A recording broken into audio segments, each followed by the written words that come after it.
What if your constant urge to move, to leave, to start over, isn't bravery, but a quiet inability to stay? Here's a harsh truth. Some people don't wander because they're searching for something. They wander because they're running from something. And if that sentence made you uncomfortable, this video is for you. This is for the people who feel restless no matter where they are. The ones who get excited about a new place, only to feel empty once they arrive. The ones who tell themselves, maybe the next city will feel like home, and deep down, you don't even know what you're chasing anymore. You just know one thing: staying still feels unbearable. The illusion of freedom. We romanticize the wanderer. Social media tells us they're free. Movies portray them as deep, mysterious, enlightened, a lone figure, backpack on their shoulders, walking into the unknown. No attachments, no responsibilities, no limits. But psychology sees something different. Because true freedom isn't just the ability to leave, it's the ability to stay without feeling trapped. Let that sink in.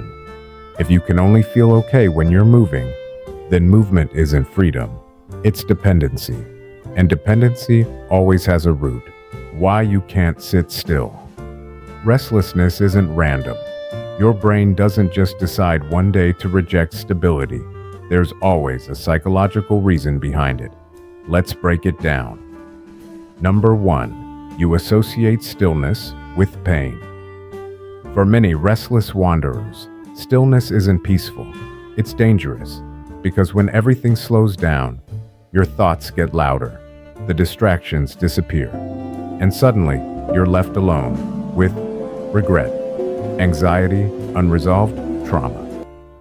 Questions you've been avoiding, so your brain learns something very quickly. Movement equals safety. Stillness equals discomfort. And once that pattern is formed, you don't just move because you want to. You move because you have to.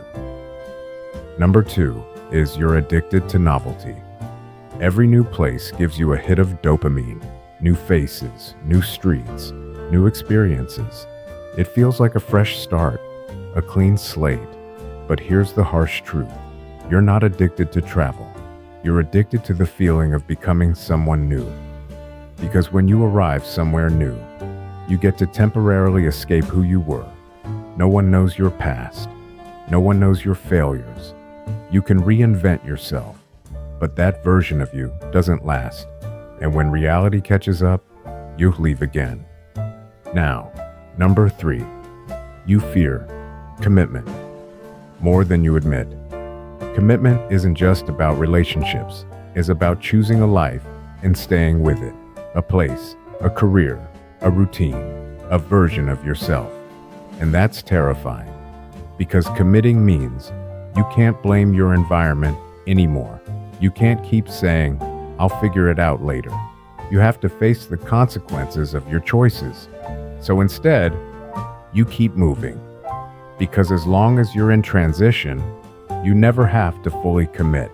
Let's discuss a very important point: the next place delusion. There's a dangerous belief that fuels the restless mind. The next place will fix me. You tell yourself, "I just haven't found the right city yet. I need a better environment. I'll feel different once I leave." And sometimes you do, for a while. But then something strange happens. The same emotions follow you. The same patterns repeat. The same emptiness creeps back in.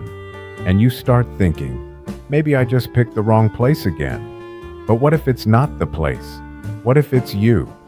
That's the part most people don't want to hear, because it means you can't outrun it. The identity problem. Restless wanderers often struggle with identity, not in an obvious way, but in a quiet, confusing way. You don't fully know who you are, so you try to discover yourself through environments.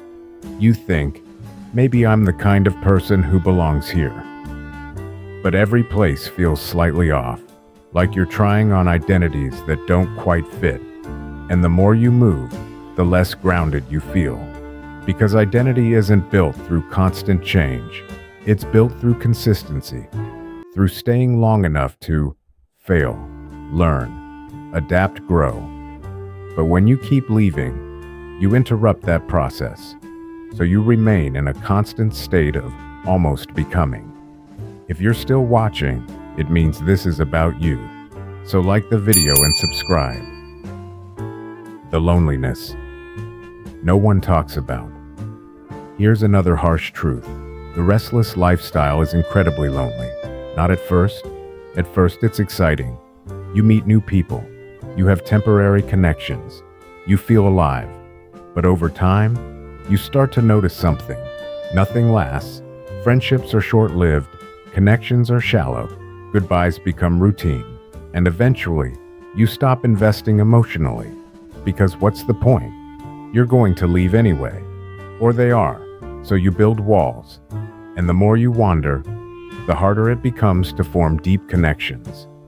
Until one day, you realize you've been surrounded by people, but deeply alone. You're not broken, but you are avoiding something. Let's be clear. There's nothing wrong with wanting to explore. There's nothing wrong with change, but there is something worth questioning when you can't stop. Because constant movement is often a form of avoidance.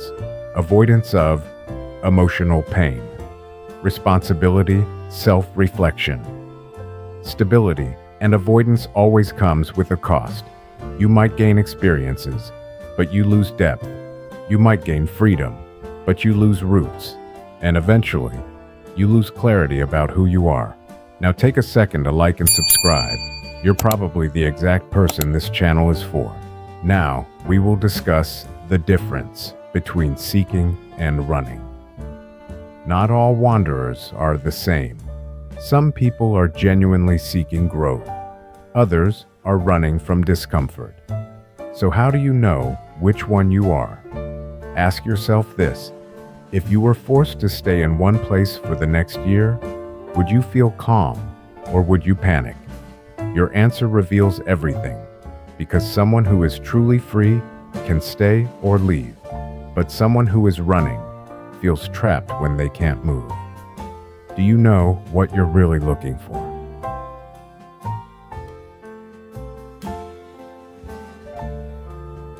What you're really looking for. Here's the irony. Most restless wanderers aren't actually looking for a place. They're looking for a feeling. Peace, belonging, purpose, identity. And they believe that feeling exists somewhere outside, in a city, in a country, in a different lifestyle. But psychology tells us something uncomfortable. Internal states don't come from external changes. You can change your environment, but if your mindset stays the same, you'll recreate the same experience. Different location, same emotions, different people, same patterns, different life, same you. Next, the hardest truth. Here it is, the truth most people avoid. You can travel the entire world and still feel lost. Because the problem was never geography, it was internal. And until you confront that, no place will feel like home.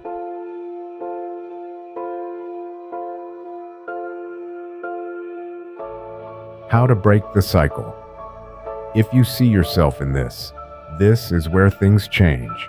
Not by moving again, but by doing the one thing you've been avoiding. Stopping. Not forever. Just long enough to observe. Sit with your thoughts. Pay attention to what comes up when there's nothing to distract you. Because that discomfort you feel, that's the real reason you've been running. And once you face it, movement becomes a choice again, not a necessity. Okay, now let's talk. Practical steps. Grounding yourself. Start small. You don't need to completely change your life overnight, but you do need to challenge the pattern. Stay somewhere longer than you're comfortable. Build one deep connection instead of many shallow ones. Create routines, even if you resist them. Journal your thoughts when you feel the urge to leave. Ask yourself, What am I trying to escape right now? These aren't restrictions, they're anchors. And without anchors, you drift. The ending.